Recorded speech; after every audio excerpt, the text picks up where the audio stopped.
look, opposition's case that we should rely on government as an alternative only works if the government is fit and competent to achieve that role better than the comparative. In my first point, I'm going to be explaining exactly why that is not the case, why the unique circumstances of the Indian government means that it cannot trust it in these circumstances as an alternative. Secondly, I want to extend all the kind of stuff that they brought you about why we get more jobs and actually talk about how that translates to social impacts. Because far from being the asset-stripping, vampiric capitalism opening opposition wanted to talk about, often the benefits to companies and the benefits to people on the ground are the same.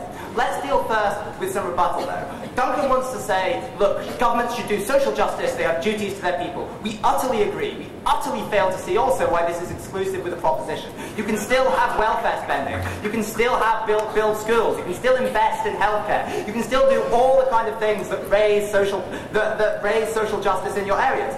Insofar as they have an ability to produce jobs, we say that's better done through private firms. But then he wants to talk about Dalits, and he wants to talk about affirmative action. He said the state loses the ability to do those things. First of all, absolutely no, it doesn't. We can still have affirmative action in Parliament. We can still have affirmative action in the education and university system if we want the status quo. But the problem with leaving the rights of the Dalit people in the hands of the political majority is that they're a very unpopular political minority. There is no political capital in giving them things because you're seen as pandering to a group that nobody likes and likely to lose those votes. Then he wants to talk about currency controls. Look, we can run the examples either way. They say it prevents people leaving. We say it prevents people arising and having tax. If you don't have an abacus, we're never going to work out the intricacies of this one point. So let's move on to the more important things. Then they want to talk overwhelming amount of American interest. Literally no incentives from these guys. But the incentive of American industries within India is massively to undermine the Indian government. Insofar as they're there to produce goods cheaply and to produce a profit, the same as any industry would be, the same presumably as domestic industries also would be. Never gave you reasons why that overwhelmingly meant that they were going to benefit Americans whilst being in India. Let's move on to my first point of extension then and talk to you about the Indian government and government-controlled economies. First of all, it is a very inefficient country, right? It is that's not largely its fault, although it's a very large country, it's a very diverse country, it's a very chaotic country. It's hard to gain the kind of information that you necessarily need. They say corruption is going away. Well, I mean, it's still costing literally hundreds of billions to the Indian government. It doesn't appear to be going away very quickly, and it's still having all the kinds of social harms that go along with corruption. The problem is it's fueled when you have state-controlled systems. Because when you only have one company, it is in the interest of that company to allow corruption, because it can get kickbacks, it can get benefits from corruption. When you liberalise that society, and you liberalise the laws around it, allowing more companies to be set up, allowing other companies to come in as alternatives, if the one company that exists goes bust, you mean that you create a class of people who are interested in the rule of law, because they tend to be annoyed when corrupt seizure of property occurs, or when the law is enforced partially towards their business competitors. You create a very powerful group of people who want the application of a fair system of law and the stamp out of corruption that you don't get when you've got only one company that can keep on demanding things of the government, because that company never is going to be replaced by anything better because the laws are too restrictive to allow it to do so.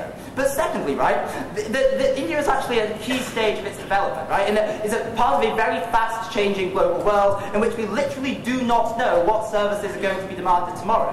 The problem when you've got a large working class, a large rising young population, all looking for jobs, is you literally don't know where the jobs in demand in the global economy are going to be. You don't have that information. You don't have that information necessarily. That means you need to minimize the amount of time between market signals and reacting to those market signals, especially in economies as fast-growing as this one is. You don't get that when it's all relied on by government and it's distorted by government spending, government subsidies, government-controlled industries. But we also tell you that this is uniquely placed for political inefficiency in these cases. Because when there is a very high expectation that as I POI, your infrastructure will come from government, an expectation overwhelmingly greater than it is in developed countries, and where there is more need for these things, they just tend to become a political football. They go to the key marginal where you're most likely to get votes from, and not where it's most likely to generate income and money from businesses to do so. So for all those reasons, literally their alternative cannot stand. No, thank you.